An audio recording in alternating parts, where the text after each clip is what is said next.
സ്ത്രീകൾക്കും കുട്ടികൾക്കുമെതിരായ അക്രമങ്ങൾ വർദ്ധിക്കുന്നുവെന്ന് പ്രതിപക്ഷ നേതാവ് വി.ഡി. സതീശൻ. പ്രധാനപ്പെട്ട കേസുകളിലെല്ലാം പ്രതികളാകുന്നത് CPM നേതാക്കളും പാർട്ടി ബന്ധുക്കളുമാണ്.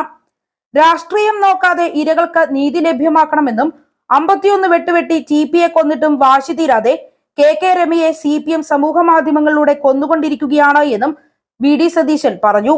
കാപ്പ കേസിൽ ഉൾപ്പെട്ട ക്രിമിനലിനെ മാലയിട്ട് പാർട്ടിയിലേക്ക് സ്വീകരിച്ച ആരോഗ്യമന്ത്രിയാണ് നിലപാടിനെ കുറിച്ച് പഠിപ്പിക്കുന്നത് എന്നും വി.ഡി. സതീശൻ പരിഹസിച്ചു. അടിയന്തര പ്രമേയം അനുവദിക്കാത്തതിനെ തുടർന്ന് പ്രതിപക്ഷം നിയമസഭയിൽ നിന്നും ഇറങ്ങിപ്പോവുകയും ചെയ്തു. പ്രതിപക്ഷ നേതാവിന്റെ വാക്കൌട്ട് പ്രസംഗത്തിന്റെ പൂർണ്ണരൂപം ഇങ്ങനെയാണ്: സ്ത്രീകൾക്കും കുട്ടികൾക്കുമെതിരെ സംസ്ഥാനത്ത് വർദ്ധിച്ചു വരുന്ന അതിക്രമങ്ങളെ കുറിച്ചാണ് KK രമ അടിയന്തര പ്രമേയത്തിന് നോട്ടീസ് നൽകിയത്. സ്ത്രീകൾക്കും കുട്ടികൾക്കുമെതിരായ ആക്രമണങ്ങൾ സംസ്ഥാനത്ത് വർദ്ധിച്ചു വരികയാണ് എന്ന് ക്രൈം റെക്കോർഡ്സ് ബ്യൂറോയുടെ കണക്കുകൾ പരിശോധിച്ചാൽ വ്യക്തമാകും.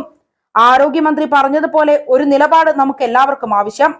സ്ത്രീകൾക്കും കുട്ടികൾക്കുമെതിരായ അതിക്രമത്തിൽ എല്ലാവരും ഒറ്റക്കെട്ടായി നിലപാടെടുക്കണം. നമ്മുടെ മക്കളെ പോലെയും കുടുംബാംഗങ്ങളെ പോലെയും അവരെ കാണാനാകണം. അരൂരിൽ 19 വയസ്സുകാരിയായ ദളിത് പെൺകുട്ടി പരാതി നൽകിയിട്ടും പോലീസ് അന്വേഷിച്ചില്ല. പ്രതികളുടെ ഭാഗത്തു നിന്നും കുടുംബത്തിനുൾപ്പെടെ ഭീഷണിയുണ്ടായെന്നും സഹായിക്കണമെന്നും പരാതിയുണ്ടായിരുന്നു. പരാതി നൽകി 48 മണിക്കൂർ കഴിഞ്ഞിട്ടും ഒരു അന്വേഷണവും ഉണ്ടായില്ല. 19 വയസ്സുകാരിയായ ദളിത് പെൺകുട്ടി നേരിട്ട് പോയി പരാതി നൽകിയിട്ടും അന്വേഷിക്കാൻ തയ്യാറാകാത്ത പോലീസ് സ്റ്റേഷൻ അടച്ചുപൂട്ടണം. ആരെ സംരക്ഷിക്കാനാണ് നിങ്ങളുടെ പോലീസ്? 19 വയസ്സുകാരിയായ പെൺകുട്ടിയെ മകളെ പോലെ കണ്ട് അപ്പോൾ തന്നെ പോയി അന്വേഷിക്കട്ടെ. അന്വേഷിക്കാത്തതാണ് അക്രമത്തിന് ഇടയാക്കിയത്. സോഷ്യൽ മീഡിയയിലും സമൂഹ മാധ്യമങ്ങളിലും വലിയ വാർത്തയായപ്പോഴാണ് കേസെടുത്തതും 2 പേരെ അറസ്റ്റ് ചെയ്തതും. എന്നാൽ പ്രധാനപ്പെട്ട പ്രതിയെ ഇതുവരെയും അറസ്റ്റ് ചെയ്തിട്ടില്ല. അയാൾ CPM പ്രവർത്തകനാണ്. വേണമെങ്കിൽ നടപടിയെടുത്തോളാൻ പാർട്ടി ലോക്കൽ കമ്മിറ്റി പറഞ്ഞിട്ടുണ്ട് എന്നാണ് മന്ത്രി പറഞ്ഞത്. അതിൽ വലിയ സന്തോഷം. പാർട്ടി പ്രാദേശിക നേതൃത്വം അനുമതി നൽകിയിട്ടുണ്ട് എന്ന് മന്ത്രിയാണ് നിയമസഭയിൽ പറഞ്ഞത്. ഇത് വലിയ അനുവാദമാണ്. തെരുവിലാണ് ഒരു പെൺകുട്ടി ആക്രമിക്കപ്പെട്ടതും അവരുടെ വസ്ത്രം വലിച്ചു കീറിയതും. പ്രതികളുടെ രാഷ്ട്രീയം നോക്കാതെ ഇരകൾക്ക് നീതി ലഭ്യമാക്കണമെന്നാണ് ഈ ചർച്ചയിലൂടെ പ്രതിപക്ഷം ആവശ്യപ്പെടുന്നത്. കൊച്ചിൻ സർവകലാശാലയിൽ നടന്ന സംഭവത്തെക്കുറിച്ച് എന്ത് രസമായിട്ടാണ് മന്ത്രി പറഞ്ഞത്. കമ്മിറ്റിക്ക് പരാതി നൽകിയപ്പോൾ തന്നെ അത് പോലീസിന് കൈമാറിയെന്നുമാണ് മന്ത്രി പറഞ്ഞത്. മാർച്ച് 1 രാത്രിയിലാണ് സംഭവം നടക്കുന്നത്. കഴിഞ്ഞ ദിവസമാണ് കേസെടുത്തത്. CPM അനുകൂല അധ്യാപക സംഘടന സർക്കിൾ ഇൻസ്പെക്ടർക്ക് ഒരു പരാതി നൽകി. വിഷയം മാപ്പ് പറയലോടെ തീർന്നുവെന്ന് കരുതിയെങ്കിലും പിന്നീട് അത് വിഷയമായി. ഒരു സംഘം അധ്യാപകനായ ബേബിയുടെ വീട് അന്വേഷിച്ച് നടക്കുകയായിരുന്നു. ശനിയാഴ്ച രാവിലെ 5 മണിക്ക് ഒരു ജീപ്പ് നിറയെ ആളുകൾ ആലുവ ഭാഗത്തു നിന്നും ക്യാമ്പസിലെത്തി. അന്വേഷണത്തിൽ ആലുവ SFI ഏരിയ കമ്മിറ്റി അംഗങ്ങളാണ് സംഘത്തിലുണ്ടായിരുന്നത്. അതുപ്രകാരം ഓഫീസിലെത്തിയ ഡോക്ടർ ബേബിയെ യൂത്ത് വെൽഫെയർ ഓഫീസിൽ തള്ളിക്കേറിയ SFI നേതാക്കൾ അടങ്ങിയ സംഘം ക്രൂരമായി ആക്രമിച്ചു. SFI യൂണിറ്റ് സെക്രട്ടറിയുടെ നേതൃത്വത്തിൽ എത്തിയ ഗുണ്ടാ സംഘവും പ്രശ്നവുമായി ബന്ധപ്പെട്ട പെൺകുട്ടിയും ഇക്രമത്തിൽ പങ്കാളിയായി എന്നാണ് പരാതിയിൽ പറയുന്നത്. സാധാരണ SFIക്കാരെ കുറിച്ച് മോശമല്ലേ പറയുന്നത്? ഞാൻ നല്ലതാണ് പറയുന്നത്. ഈ സംഭവം നടന്നതിന്റെ പിറ്റേ ദിവസം വെളുപ്പിന് SFIക്കാർ ഇയാൾ അടികൊടുത്തു. ഇത്രയും സംഭവങ്ങൾ ഉണ്ടായിട്ടും നിങ്ങളുടെ ആളുകൾ അതിൽ കേസെടുത്തില്ല. കാരണം ബേബി പാർട്ടിക്കാരനാണ്. കുട്ടികളുടെ ക്ഷേമം അന്വേഷിക്കുന്ന ഉദ്യോഗസ്ഥനാണ് ബേബി.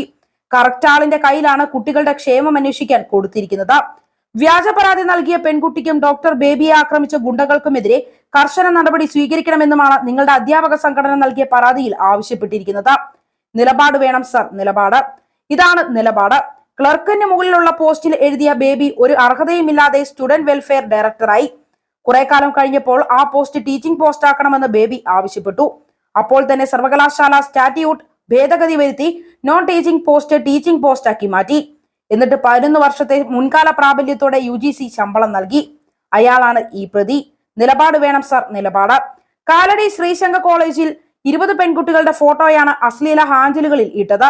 പെൺകുട്ടികളിൽ പോലീസ് സ്റ്റേഷനിൽ പരാതി നൽകി. സ്റ്റേഷനിലെത്തിയ പ്രതിയെ 15 മിനിറ്റ് പോലും ഇരുത്താതെ ജാമ്യത്തിൽ വിട്ടയച്ചു. അത് നിലപാടാണ് സർ, നിലപാട്. മക്കളെ പോലെയുള്ളവരുടെ ചിത്രം അശ്ലീല സൈറ്റുകളിൽ ഇട്ടവരെയാണ് 15 മിനിറ്റ് പോലും ഇരുത്താതെ നടപടിക്രമം വേഗം പൂർത്തിയാക്കി ജാമ്യം നൽകിയത്. അതാണ് സർ നിലപാട്. KK രമയെ അധിക്ഷേപിച്ചതുപോലെ സോഷ്യൽ മീഡിയയിൽ അധിക്ഷേപിക്കപ്പെട്ട വേറെ ഏതെങ്കിലും സ്ത്രീയുണ്ടോ? രമയെ അധിക്ഷേപിച്ചിട്ട കമന്റുകൾ എന്റെ കയ്യിലുണ്ട്. പക്ഷെ ഞാൻ വായിക്കില്ല, വായിക്കാൻ പറ്റില്ല. 51 വെട്ടുവെട്ടി TP കൊന്നിട്ടും നിങ്ങളുടെ വാശി തീരാതെ KK രമയെ നിങ്ങൾ വീണ്ടും സമൂഹ മാധ്യമങ്ങളിലൂടെ കൊന്നുകൊണ്ടിരിക്കുകയാണ്. അത് നിങ്ങളുടെ നിലപാടാണോ? ഈ തെരഞ്ഞെടുപ്പ് കാലത്ത് കോഴിക്കോട് ജില്ലാ സെക്രട്ടറിയുടെ മകൻ ഇട്ടൊരു കമന്റ് ഉണ്ട്. മുൻ MLA ആയ അമ്മയുടെ പോസ്റ്റിൽ കയറിയാണ് ഈ മകൻ കമന്റ് ഇട്ടിരിക്കുന്നത്. അത് വായിക്കാൻ പറ്റില്ല, കാരണം അതൊക്കെ നിലപാടാണ്. കോഴിക്കോട് മെഡിക്കൽ കോളേജിലെ ഓപ്പറേഷൻ തിയേറ്ററിൽ വെച്ച് പെൺകുട്ടിയെ ജീവനക്കാരൻ പീഡിപ്പിക്കാൻ ശ്രമിച്ചു. പരാതി നൽകിയപ്പോൾ ആ ജീവനക്കാരൻ അവിടെ ഉണ്ടായിരുന്നുവെന്ന് ഒരു ജീവനക്കാരി മൊഴി നൽകി. അതിന്റെ പേരിൽ ആ ജീവനക്കാരിയെ ഇടുക്കിയിലേക്ക് സ്ഥലം മാറ്റിയ ആളാണ് ഈ ആരോഗ്യമന്ത്രി. കേരള ഹൈക്കോടതി ഇടപെട്ടിട്ടാണ് ഈ ജീവനക്കാരിയെ വീണ്ടും കോഴിക്കോട് മെഡിക്കൽ കോളേജിലേക്ക് മാറ്റി നിയമിച്ചത്. കോടതി ഉത്തരവുമായി വന്ന ജീവനക്കാരിയെ 7 ദിവസം മെഡിക്കൽ കോളേജിന് മുന്നിൽ ഇരുത്തിയ ആരോഗ്യമന്ത്രിയാണിത്. 12 ക്രിമിനൽ കേസിലും കാപ്പ കേസിലും പ്രതിയായ ക്രിമിനലിനെ മാലയിട്ട് പാർട്ടിയിലേക്ക് സ്വീകരിച്ച ആരോഗ്യമന്ത്രിയാണ് നിലപാടിനെ കുറിച്ച് പ്രതിപക്ഷത്തെ പഠിപ്പിക്കുന്നത്. AISFന്റെ സംസ്ഥാന വൈസ് പ്രസിഡന്റിനെ അധിക്ഷേപിക്കുകയും കേട്ടാൽ അറയ്ക്കുന്ന തെറി വിളിക്കുകയും ചെയ്തയാളെ നിങ്ങൾ എന്ത് പ്രമോഷൻ നൽകിയാണ് SFI സെക്രട്ടറിയാക്കിയത്? അത് നിലപാടാണ്. സ്ത്രീകൾക്കും കുട്ടികൾക്കും എതിരായ അതിക്രമങ്ങൾ അവസാനിപ്പിക്കാൻ നടപടി സ്വീകരിക്കണം. പ്രധാനപ്പെട്ട കേസുകളിലൊക്കെ നിങ്ങൾ പാർട്ടിക്കാരും പാർട്ടി ബന്ധുക്കാരും പ്രതികളാണ്. അവരെ സംരക്ഷിക്കരുത്. വണ്ടിപ്പെരിയാറിലും അതല്ലേ സംഭവിച്ചത്? 6 വയസ്സുകാരിയായ പെൺകുട്ടിയെ പീഡിപ്പിച്ച് കെട്ടിത്തൂക്കിയ DYFIക്കാരനെ പോലീസ് സംരക്ഷിച്ചു.